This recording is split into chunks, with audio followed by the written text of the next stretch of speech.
everyone, welcome to my channel Ekansh. Hope you all are good. Class 8, third chapter expansion of British rule in India going on. We have read about the first Mysore War. Mysore Wars are also known as Anglo-Mysore Wars. Today we will read about second, third and fourth Anglo-Mysore Wars.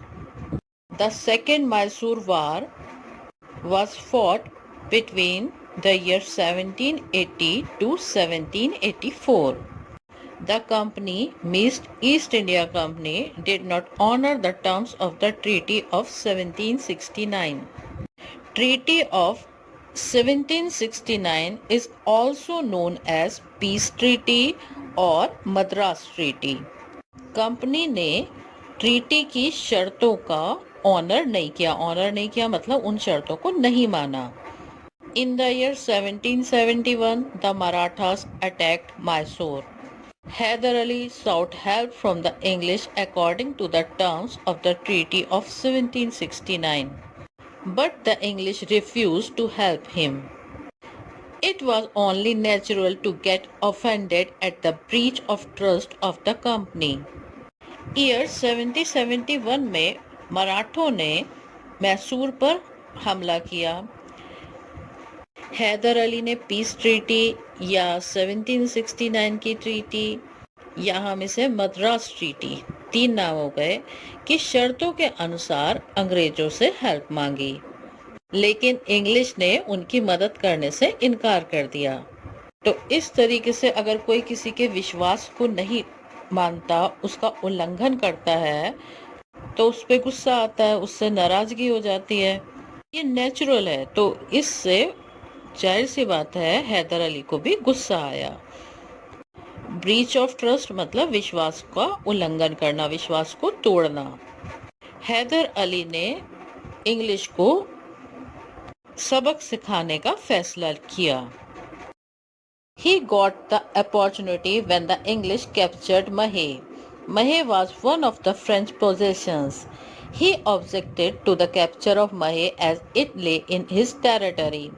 Mahe was of great importance to Mysore as it was the only outlet to the sea. But the English did not pay heed to the objections. Hyder Ali entered into an alliance with the French and declared war against the English in July 1780. Haider Ali अंग्रेजों को सबक सिखाने का फैसला ले चुके थे और उन्हें मौका तब मिला जब इंग्लिश ने महे पर कब्जा कर लिया. महे फ्रेंच का पोजीशन था, यानी मीन्स महे फ्रेंच के अधिकार में था. हैदर अली ने महे पर कब्जा करने का विरोध किया क्योंकि वह उसके क्षेत्र में आता था, उसकी टेरिटरी में आता था. मैसूर के लिए महे का बहुत महत्व था क्योंकि वह समुद्र का एकमात्र आउटलेट था. हैदर अली विरोध कर रहे थे लेकिन ब्रिटिशर्स उन आपत्तियों पर कोई ध्यान नहीं दे रहे थे. Did not pay heed to the objections.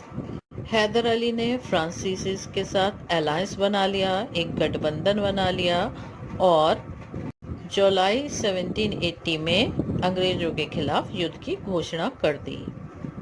Haider Ali captured Arcot in October 1780. His son Tipu Sultan surrounded an English force near Tanjore and took them as prisoners. Rest of the English army fled to Madras. Hyder Ali gained victory after victory. However, in the year 1782, Hyder Ali died. The war was continued by his son for 2 more years. Warren Hastings heard of the disaster of the English army. He wanted to save the English from further defeat. He was anxious to establish peace. Meanwhile, the governor of Madras decided to negotiate terms with Tipu Sultan. The governor of Madras sent envoys to Tipu's camp and thus the Treaty of Mangalore was concluded in the year 1784. Both the parties agreed to restore conquered territories and prisoners. अक्टूबर 1780 में हैदर अली ने ऑरकोट पर कब्जा कर लिया। उनके बेटे टीपू सुल्तान ने तंजौर के पास इंग्लिश आर्मी को घेर लिया और उन्हें प्रिजनर यानी कैदी बना लिया। बची हुई इंग्लिश आर्मी मद्रास भाग गई। Rest of the English army fled to Madras. Hyder Ali एक जीत के बाद दूसरी जीत हासिल करते गए। इसी दौरान 1782 में हैदर अली की मृत्यु हो गई और उनके बेटे यानी टीपू सुल्तान ने 2 साल और युद्ध को जारी रखा। वॉरेन हेस्टिंग्स, जो इंडिया में पहले गवर्नर जनरल बने थे, ने इंग्लिश आर्मी की डिजास्टर के बारे में सुना। उन्हें पता लगा कि जो इंग्लिश हैं वो बहुत बुरी तरीके से हार रहे हैं। वह इंग्लिश को आगे की हार से बचाना चाहते थे और वह शांति स्थापित करने के लिए भी उत्सुक थे। इसी बीच मद्रास के गवर्नर ने टीपू सुल्तान के साथ शर्तों पर बातचीत करने का फैसला किया। Decided to negotiate terms with Tipu Sultan. इस फैसले के बाद उन्होंने उनके खेमे में, उनके कैंप में दूत भेजे। एनवॉयज मतलब दूत। बातचीत के बाद एक ट्रीटी साइन हुई। इस ट्रीटी को ट्रीटी ऑफ मैंगलोर कहा जाता है, जो ईयर 1784 में कॉन्क्लूड हुई थी। इस ट्रीटी की शर्तों के अनुसार दोनों ही पार्टीज मीन्स ब्रिटिशर्स और मैसूर मीन्स मैसूर में टीपू सुल्तान थे, वो दोनों ही एक दूसरे के जीते हुए क्षेत्र वापस कर देंगे और जो प्रिजनर्स थे उनको भी छोड़ देंगे। इस बात के लिए एग्री हुए। The Third Mysore War was fought between the year 1790 to 1792. Lord Cornwallis followed a policy of non-intervention. However, he viewed Tipu Sultan as the main enemy of the company's interest in the south. Therefore, he did not follow the policy of non-intervention with Mysore. In the year 1790, he concluded an alliance with the Marathas and the Nizam against Tipu Sultan. Tipu attacked Travancore in the year 1790. Travancore was an ally of the English, hence they declared war against Tipu Sultan. Lord Cornwallis himself took the command of the English army. He attacked and captured Bangalore. From Bangalore, he advanced against Tipu's capital Srirangpattam. Lord Cornwallis, जो उस समय India में Britishers के governor थे, non intervention policy को लागू किया। उन्होंने उसे पालन करवाया। नॉन इंटरवेंशन मतलब गैर हस्तक्षेप की नीति, अर्थात रूलर्स एक दूसरे के कार्यों में कोई इंटरफेरेंस नहीं करेंगे। हालांकि वो टीपू सुल्तान को अपना दुश्मन मानते थे, क्योंकि मैसूर उस समय साउथ के बहुत बड़े एरिया को कवर किए हुए था और मैसूर को वो हराए बगैर अपने साम्राज्य का विस्तार नहीं कर पा रहे थे। इसलिए उन्होंने मैसूर के साथ पॉलिसी ऑफ नॉन इंटरवेंशन को फॉलो नहीं किया। ईयर 1790 में उन्होंने टीपू सुल्तान के खिलाफ मराठों और हैदराबाद के निजाम के साथ मिलकर एक गठबंधन बनाया, अलायंस बनाया। उधर ईयर 1790 में टीपू ने त्रावणकोर पर अटैक कर दिया। त्रावणकोर इंग्लिश का एलाई था, एलाई मतलब उनका सहयोगी था, इसलिए उन्होंने टीपू सुल्तान के खिलाफ युद्ध की घोषणा कर दी। लॉर्ड कॉर्नवालिस ने स्वयं इंग्लिश आर्मी की कमान संभाली। लॉर्ड कॉर्नवालिस ने बेंगलोर पर हमला किया और उसे अपने कब्जे में ले लिया। बेंगलोर से वह टीपू की राजधानी श्रीरंगपट्टम की तरफ आगे बढ़े। However, Tipu's battle strategy forced English forces to retreat. After many victories and defeats, Tipu opened negotiations for peace. The Third Mysore War ended by the Treaty of Srirangpattam 1792. According to the terms of this treaty, Tipu had to surrender half of his kingdom and agreed to pay an indemnity of 3 crores of rupees. The Marathas and the Nizam were given large part of his surrendered territories. The English took 3 districts, viz. Malabar, Dendegul and Paramahal. हालांकि उस समय टीपू सुल्तान की बेहतर रणनीति ने अंग्रेजी सेना को पीछे हटने के लिए मजबूर कर दिया। ईयर्स 1790 से 1792 तक 2 इयर्स तक वार चली। कई जीत और हार के बाद टीपू ने शांति के लिए बातचीत शुरू की। Tipu open negotiations for piece. इसके बाद श्रीरंगपट्टम की ट्रीटी पर दोनों पक्षों ने सिग्नेचर किए, अपने हस्ताक्षर किए और इस तरीके से थर्ड मैसूर वार एंड हो गई।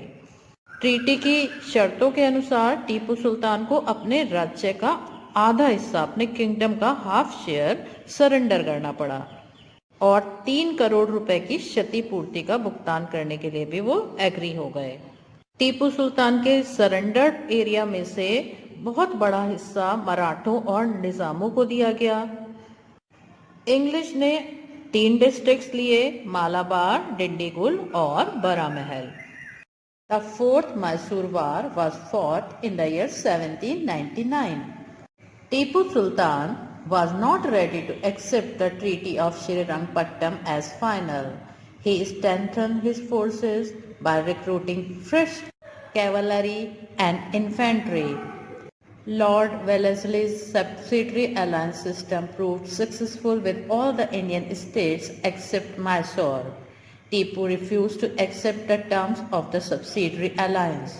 Lord Wellesley declared war against Tipu Sultan. Mysore was invaded from the east and the west. Tipu was defeated at Kurg and Malavalli, and he had to take shelter in his fort. The fort was besieged by the English army. He defended his fort for about 1 month, but the English forced their entry and killed many soldiers. Tipu Sultan Srirangapatnam की संधि को अंतिम मानने को तैयार नहीं थे। Means उन्हें इस ट्रीटी में ऑब्जेक्शन थी। उन्होंने नई कैवलरी और इन्फेंट्री को रिक्रूट किया। रिक्रूट मतलब भर्ती किया। कैवलरी मीन्स घुड़सवार सेना और इन्फेंट्री मतलब पैदल सेना, और इन्होंने अपनी सेना को मजबूत बनाया। लॉर्ड वेलेस्ली की सब्सिडरी अलायंस प्रणाली मैसूर को छोड़कर सभी इंडियन स्टेट्स में सफल हुई। टीपू सुल्तान ने सब्सिडरी अलायंस की टर्म्स को मानने से मना कर दिया। इसलिए लॉर्ड वेलेस्ली ने टीपू सुल्तान के खिलाफ युद्ध की घोषणा की। मैसूर पर ईस्ट और वेस्ट दोनों ही डायरेक्शन से आक्रमण हुए। कुर्ग और मालावल्ली में टीपू की हार हुई और उसे अपने फोर्ट में शरण लेनी पड़ी। फोर्ट को अंग्रेजी सेना ने घेर लिया और उसने लगभग 1 महीने तक अपने किले की रक्षा की। लेकिन इसके बाद अंग्रेजों ने जबरदस्ती किले में प्रवेश कर लिया और बहुत से सैनिकों को मार डाला। Tipu Sultan, like a true soldier, died while defending the gates of the fort. The victorious English army plundered Srirangpattam in May 1799. In this way, the company extended its control over Mysore too. The kingdom of Mysore lay at the feet of Wellesley. Tipu's son was sent to the Vellore prison and later on deported to Calcutta, presently known as Kolkata. Wellesley did not annex the whole of the Mysore to the British Empire. The Marathas and the Nizam were also given a major share of the kingdom of Mysore. One Krishna Raja Odyar from the old Hindu ruling family was made the ruler of Mysore on his signing the subsidiary alliance system. He was a puppet ruler. Thus the English became virtual rulers of Mysore. The only king who stood against the power of the English and refused to accept their authority was no more. The fall of Mysore boosted the morale of the English. The British Empire thereafter became extended from the Coromandel to Malabar in the south. एक सच्चे योद्धा की तरह टीपू सुल्तान किले के gate की रक्षा करते हुए मर गए। अंग्रेजी सेना विजयी हुई और ये विजयी अंग्रेजी सेना ने मई 1799 में श्रीरंगपट्टम को लूट लिया। इस तरीके से कंपनी का मैसूर पर भी नियंत्रण हो गया। मैसूर जो कभी अपनी आन बान शान के लिए जाना जाता था, वह आज वेलेस्ली के चरणों में था। टीपू के बेटों को वेल्लोर जेल में भेज दिया और उन्हें बाद में कलकत्ता भेज दिया गया। इस जीत के बाद लॉर्ड वेलेस्ली ने पूरे मैसूर को ब्रिटिश एम्पायर में शामिल नहीं किया। मराठों और निजामों को भी मैसूर राज्य का बड़ा हिस्सा दिया गया था। पुराने हिंदू शासक जो हैदर अली से पहले मैसूर के शासक थे, कृष्ण राज ओडियार, उन्हीं की परिवार के एक सदस्य को सब्सिडरी अलायंस सिस्टम पर सिग्नेचर करने पर मैसूर का रूलर बनाया गया, लेकिन वह एक पपेट रूलर थे। मीन्स जो अंग्रेज उनसे कहते थे वह उसी कार्य को करते थे। इस प्रकार इंग्लिश मैसूर के वर्चुअल रूलर बन गए।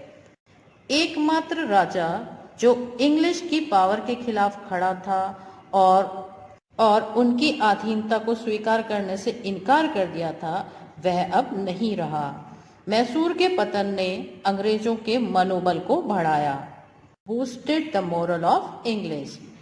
इसके बाद ब्रिटिश एम्पायर का विस्तार कोरामंडल कोस्ट से लेकर साउथ में मालाबार तक हो गया। Thanks for watching. See you in the next video.